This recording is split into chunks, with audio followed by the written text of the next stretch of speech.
Main stream media में सोचने वाली बात यह है कि एक भी क्या दलित पत्रकार है, सिस्टम में दलित है, ओबीसी है। और सबसे बड़ी बात मैं आपको बता देता हूं कि जिन मुसलमानों से इनका झगड़ा है, जो कहते हैं कि नहीं साहब मुसलमानों को क्या नाम है, मुसलमान नहीं होना चाहिए, सीबीएस होना चाहिए, बटोगे तो कटोगे वगैरह वगैरह। आपको तमाम टीवी चैनलों में कम से कम कोई टीवी चैनल ऐसा नहीं जहां आपको मुस्लिम एंकर नहीं मिलेगा। फिलहाल ओबीसी इसी बात पर आ जाए कि 27% जो या मंडल कमीशन की जो सिफारिश है उसे नहीं लागू करवा लो। तुम्हारी देश के अंदर जनसंख्या 50% है, तुम्हारे अब तो पार्लियामेंट में चाहे किसी भी पार्टी के हैं सांसद भी हैं, गिने चुने लोग हैं सर, ये मैं कहीं कह रहा हूँ कि नहीं है। मैं क्या करूँ, जितने होने चाहिए थे उतने नहीं हैं। जब उतने नहीं हैं, अच्छा जितने हैं उनको भी ये डर लगा रहता है कि सरकार उनको निकाल ना दे। आरक्षण को लेकर और जाति जनगणना को लेकर लगातार देश भर में हलचल है, तेज है, और संविधान बचाने को लेकर। लेकिन सर सवाल है मेन स्ट्रीम मीडिया की, जहाँ पे आरक्षण की चर्चा होती है, जहाँ पे जाति जनगणना की चर्चा होती है, और वहाँ मेन स्ट्रीम मीडिया में ना जाति का रिप्रेजेंटेशन देखा जाता है, ना आरक्षण का कोई रिप्रेजेंटेशन देखा जाता है। आप कैसे उसको देखते हैं? मज़े की बात वो है जो आपका जो सवाल है ना, जवाब उसी में छुपा है। जिन लोगों ने जातिगत उत्पीड़न नहीं झेला, अंजना ओम कश्यप, श्वेता तिवारी, चित्रा त्रिपाठी, जो रात को एक खूबसूरत न्यूज़ एंकर जब न्यूज़ सुनाती हैं तो ये डिबेट करती हैं क्या नाम है, आरक्षण पर। आरक्षण नहीं होना चाहिए, आरक्षण क्यों होना चाहिए, आरक्षण ऐसा होना चाहिए, आरक्षण वैसा होना चाहिए, गरीबी के आधार पर होना चाहिए, कब तक होना चाहिए। मज़े की बात यह है कि वो लोग आरक्षण पर डिबेट कर रहे हैं टीवी चैनलों पर बैठ कर के, जिन्होंने जाति के आधार पर कभी उत्पीड़न नहीं झेला। जो लोग पैदा होते ही पूजनीय हो जाते हैं, 5 साल का ब्राह्मण का बच्चा पूजनीय हो जाता है, 90 साल का ओबीसी शूद्र उसके पैर छूता है, तो वो आदमी कहता है कि जातिवाद नहीं है, क्योंकि उसको जाति का फ़ायदा मिल रहा है, उसको जाति के आधार पर वो पूजनीय हैं, वो जाति के आधार पर उसको दक्षिणा मिल रही है, जाति के आधार पर उसको क्या नाम है, मंदिरों में एक तरीके से उसका एक अधिकार है दान पेटी पर, तो वो जाति का विरोध नहीं करेगा। ठीक है, वो जब जाति का विरोध नहीं करेगा और वो आदमी उनकी संतान है टीवी डिबेटर। मतलब अब जैसे आपने कहा कि मेन स्ट्रीम मीडिया में डिबेट नहीं है, मेन स्ट्रीम मीडिया में सोचने वाली बात यह है कि एक भी क्या दलित पत्रकार है, सिस्टम में दलित है, ओबीसी है। और सबसे बड़ी बात मैं आपको बता देता हूं कि जिन मुसलमानों से इनका झगड़ा है, जो कहते हैं कि नहीं साहब मुसलमानों को क्या नाम है, मुसलमान नहीं होना चाहिए, सीबीएस होना चाहिए, बटोगे तो कटोगे वगैरह वगैरह। आपको तमाम टीवी चैनलों में कम से कम कोई टीवी चैनल ऐसा नहीं जहां आपको मुस्लिम एंकर नहीं मिलेगा। शम्स ताहिर खान, रूबिका लियाकत, वो तो कट्टर हिंदू बनी पड़ी हैं आजकल, बिंदी भी हिंदुओं से साथ, श्वेता तिवारी, चित्रा त्रिपाठी और श्वेता क्या नाम है, अंजना ओम कश्यप उतनी बड़ी बिंदी ना लगाती हों जितनी आजकल साड़ी पहन करके रूबिका लियाकत लगाती हैं। सवाल ये है पत्रकार बंधु कि इस देश के अंदर समस्या यही है कि जो समाज हजारों साल तक पिछड़ा रहा, जिसको घोड़ी पर नहीं चढ़ने दिया, आज भी नहीं चढ़ने दिया जा रहा, पानी नहीं पीने दिया गया, रोड पर नहीं चलने दिया, शिक्षा से दूर रखा गया, वंचित रखा गया, आज की तारीख में उस समाज को थोड़ा सा बाबा साहब के तक प्रयास, फूले के तक प्रयासों से जो मिला आरक्षण में, जो बाबा साहब करके चले गए। अब जब जो आदमी जिसके दादा के सामने मेरा दादा नंगे बदन घूमता था, आज उसके पोते के सामने उसका पोता फॉर्च्यूनर में चल रहा है, तो उसको वो फॉर्च्यूनर खटक रही है, उसको वो ओडी खटक रही है। उस एक अपार्टमेंट में, एक गैलेक्सी अपार्टमेंट में जब दलित समाज 2 करोड़ के फ्लैट में रहता है और उसके नीचे वाले फ्लैट में पंडित जी रहते हैं, तो वो सोचता है ना कि यार ये मुझसे ऊपर जो रहता है दलित, इसका दादा मेरे दादा की नौकरी करता था, या इसकी परछाई से हमें डर था, ये मेरे ऊपर वाले फ्लोर में रह रहा, मुझे नीचे रहना पड़ रहा है। दिक्कत ये हो रही है। ये तो सवाल है, वाजिब हैं, चीज़ें ठीक हैं, लेकिन देश भर में ओबीसी समाज जिस तरह से जाति जनगणना को लेकर सड़कों पे उतरा है, आप देख भी रहे हैं। लेकिन सवाल है कि जाति जनगणना से एक फ़ायदा होगा कि नेता चुनने में सहजता होगी। दूसरा फ़ायदा हमारा ये दिख रहा है कि जब जाति जनगणना 1931 के आधार पे इस देश में पॉलिसी तय की गई और 27% आरक्षण ओबीसी को मिला और 22.5% SC/ST को आरक्षण मिला। लेकिन सवाल है सर कि जिस तरह से अभी भी न 27% सही से इम्प्लीमेंट हो पा रहा है, न 22.5% इम्प्लीमेंट हो पा रहा है, तो जो हमारे समाज के जो MP MLA हैं, आज जो संसद भवन में गए हैं, वो इस सवाल को क्यों नहीं उठा रहे हैं? देखिए, ये बड़ा अच्छा सवाल है, इस पर मैं चाहता हूँ कि इस पर मतलब जवाब भी उतनी महत्वपूर्ण उससे दूँ मैं। इस देश के अंदर अभी जो आपने कहा ना कि ओबीसी जातिगत जनगणना को लेकर के रोड पर है, रोड पर नहीं है। ओबीसी रोड पर नहीं है, इस मुद्दे को कांग्रेस ने हवा दी है। कांग्रेस से जब दलित समाज के, ओबीसी समाज के एक्टिविस्ट मिले तो उन्होंने अपने मूलभूत ढांचे में उसको शामिल किया कि अगर हमारी सरकार रही तो हम जातिगत जनगणना कराएंगे। तो ये थोड़ी सी चिंगारी लगी है, तो कांग्रेस के एजेंडे पर कुछ ओबीसी नेता उछलकूद कर रहे हैं। दूसरी बात, ओबीसी के साथ दिक्कत क्या हो रही है? ओबीसी के साथ दिक्कत ये हो रही है कि कहने में तो वो 52 से 55% के बीच है, लेकिन आंदोलन में वो 5% नहीं आ रहा है। ओबीसी 52% में से 30% तो अपने आप को ठाकुर माने बैठा है। वगैरह हम सूत्र क्यों होते? हम तो लोधे राजपूत, माली राजपूत, कांची राजपूत, नाई राजपूत, ठाकुर, क्या नाम, ऐसा कोई नहीं है जो राजपूत नहीं है। दुसाध राजपूत, बहुत सारे राजपूत हो गए। तो जब आधे से ज़्यादा ओबीसी अपने आप को ठाकुर माने बैठा है तो वो फिर लड़ाई क्यों लड़ेगा? उसको मंडल कमीशन की जरूरत क्या है? और ईमानदारी की बात है कि अगर मंडल कमीशन की रिपोर्ट लागू हो जाए, चलो ओबीसी जनगणना, जातिगत जनगणना जब हो जाएगी, फिलहाल ओबीसी इसी बात पर आ जाए कि 27% जो या मंडल कमीशन की जो सिफारिश उसे नहीं लागू करवा लो। तुम्हारी देश के अंदर जनसंख्या 50% है, तुम्हारे अब तो पार्लियामेंट में चाहे किसी भी पार्टी के हैं सांसद भी हैं, तो ना तो तुम्हारा साथ, तो ना तो मंडल कमीशन की बात ओबीसी के सांसद कर रहे हैं, ना विधायक कर रहे हैं।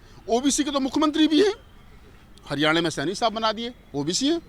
वहाँ यादव जी बना दिए राजस्थान में, और भी कई स्टेटों में हैं, मध्य प्रदेश में भी है। तो जब SC ST OBC के लोगों को वहाँ पर मुख्यमंत्री बनाया जा रहा है, विधायक बनाया जा रहा है, सांसद बनाया जा रहा है, और प्रधानमंत्री जी कह रहे हैं कि हमने 27 OBC की जातियों के लोगों को मिनिस्टर बनाया है, तो उसके बावजूद भी अगर ये मंडल कमीशन की रिपोर्ट सिफारिशों को लागू नहीं करवा पाए तो फिर डूब कर मर जाना चाहिए। सर, आप ग्राउंड की बहुत सारी चीज़ें पड़ताल करते हैं, लेकिन ग्राउंड से ही मैं रिपोर्ट निकाल कर लेकर आया हूँ कि जिस तरह से कॉलेज यूनिवर्सिटी में ओबीसी के जो बच्चे हैं जाके ग्रेजुएट और पोस्ट ग्रेजुएट करके डिग्रियां लेकर आते हैं, लेकिन लास्ट में मजबूर हो जाते हैं पकौड़ा तलने के लिए। आखिर इसके पीछे की वजह क्या है? उसके पीछे की वजह यह है कि ओबीसी समाज, देखिए, हमारे बच्चे अच्छे मेरिट में आने के लिए दिन रात मेहनत कर रहे हैं। SC ST OBC के बच्चे मेरिट में आते हैं, नीट करते हैं, JEE करते हैं, JEE ट्रिपल कोई भी जाते हैं। उसके बाद में वो जा कर के फिर उनको जॉब नहीं मिलती है,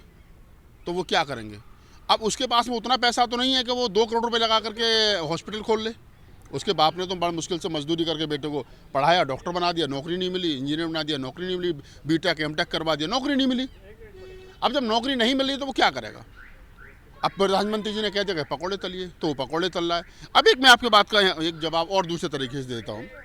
एक व्यक्ति जो नीट का एग्ज़ाम जो है वो 720 का होता है और 300 पे क्वालिफाई हो जाता है, 350, 400, 500 तक भी, 450 तक भी, 450 तक भी सरकारी कॉलेज में, मेडिकल कॉलेज में एडमिशन नहीं होता है। मेरिट 500 से 550 से ऊपर लगती है, SC का भी 550 से ऊपर ही आता है।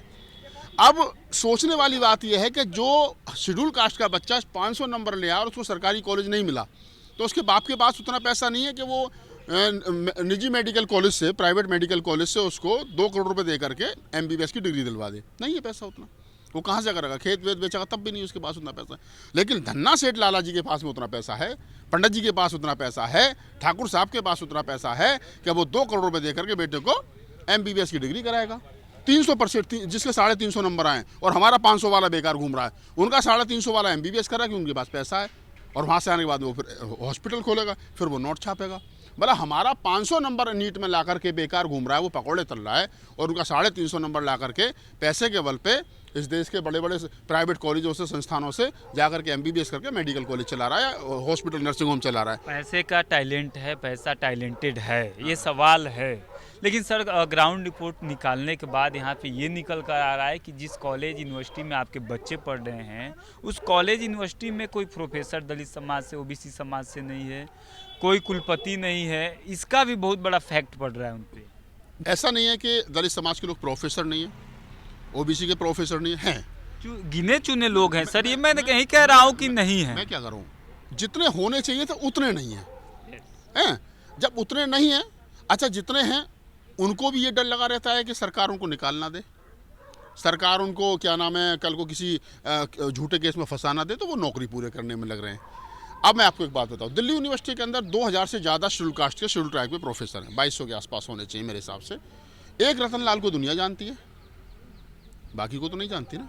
उनका सगा भाई है श्यामलाल छोटा, वो भी प्रोफेसर है, आप नहीं जानते उनको, श्यामलाल जी को, लेकिन रतन लाल जी को दुनिया जानती है। क्यों? क्योंकि रतन लाल जी बोलते हैं। बाकी जो 2199 प्रोफेसर है वो नौकरी पूरी कर रहे हैं। रतन लाल जी का प्रमोशन रोक रखा है, रतन लाल जी को विदेश जाकर लेक्चर देने की अनुमति नहीं है। तो सरकार से जब आप दो हाथ करोगे, सरकार आपको अपने रंग से ट्रीट करेगी। अब रहा सवाल इस बात का कि आपको वाइस चांसलर नहीं बनाया जा रहा। जो सरकार इस देश को हिंदू राष्ट्र बनाने के चक्कर में लगी हो, जो सरकार इस देश को ब्राह्मणी सिस्टम में ढालने की कोशिश कर रही हो, वो शूद्रों को, दलितों को वाइस चांसलर बनाएगी क्या? वो इस देश के दलितों को वाइस चांसलर बनाएगी क्या? बीसी बनाएगी क्या? नहीं बनाएगी। वो उसके लिए तो वो जो प्राइमरी का टीचर है वो भी खटक रहा है। आप वाइस चांसलर की बात कर रहे हो, कहने के लिए उन्होंने, कहते हैं ना कि मंच पर बिठा रखे प्यादे कि चमार है, ये खटीक है, जाट है, ये यादव है, ये पटेल है, फलां है, फलां है, फलां है, और बाकी ताकत कितनी है? जीरो। तो जाति के आधार पर सिंबॉलिक लोगों को बिठा रखा है, बाकी और कुछ नहीं है। देश के अंदर ये हिंदू राष्ट्र की कल्पना यही थी शायद, जिस दौर से देश गुजर रहा है। इसमें लोकतंत्र खतरे में है, संविधान खतरे में है, SC ST OBC माइनॉरिटी का अधिकार, क्या नाम, शिक्षा खतरे में है। आज जो बीजेपी और RSS के लोग कूद करके कहते हैं कि साहब देश तरक्की कर रहा है, देश तरक्की कर रहा है और अमीर देश हो रहा है साहब, पता नहीं कितने ट्रिलियन की हमारी इकोनॉमी हो गई है। आज SC ST का बजट काट दिया गया और कोई SC ST का नेता नहीं बोल रहा है, OBC का नेता नहीं बोल रहा है। आज SC ST के लिए नौकरी नहीं है, OBC के लिए नौकरी नहीं है। प्राइवेट स्कूल में हमारी हैसियत नहीं पढ़ा दे, निजी सरकारी स्कूल दिन रात बंद हो रहे हैं। तो जो मेन है, जहाँ से निकल करके SC ST के लोग आए थे और आकर के कोठी गाड़ी बंगलों में गए, वो सिस्टम, वो रास्ता बंद कर दिया। सर लास्ट क्वेश्चन उसी दौर में जाएंगे जहाँ से शुरुआत हुई थी। जो मेन स्ट्रीम मीडिया करती है इस देश में, शोषित वंचित समाज के अधिकारों पे कोई बहस नहीं चलता है। आज मैं दावे के साथ कह रहा हूँ कि वही SC ST OBC समाज के नेता भी कर रहे हैं, वो भी उसी मेन स्ट्रीम मीडिया का हिस्सा बने हुए हैं। देश में जाति जनगणना, ये सही बातें होना चाहिए, सबको अधिकार मिलना चाहिए जात के आधार पे, उनकी संख्या के आधार पे। लेकिन सवाल है कि जिनकी बात होनी चाहिए थी और जहाँ होनी चाहिए थी मेन स्ट्रीम मीडिया में, जो लोग जाके डिबेट कर रहे हैं, वो आखिर इन मुद्दों पे बात क्यों करेंगे? देखिए, बात वही है ना कि हमारा जो बुद्धिजीवी वर्ग है, जिसके पास पैसा है, जिसके पास दिमाग है, वो सरकार से फ़ायदा उठाने के चक्कर में है। वो देश में जो उसका अवाम रह रहा है, उसकी जाति का, वो कैसे सशक्त हो उसके चक्कर में नहीं है।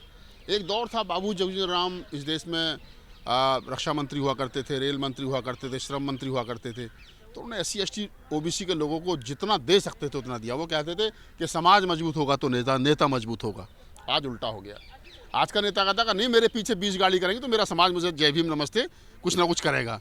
आज जो मनुवादी सिस्टम के तहत लोगों को गुलाम बना करके राजा बनना चाह रहे थे, आज SC ST OBC के नेता ही वही कर रहे हैं कि समाज को उतना ही दो, ये जिंदा रहे, बस ज़्यादा दे दिया तो फिर तुम्हारे सामने खड़ा हो जाएगा।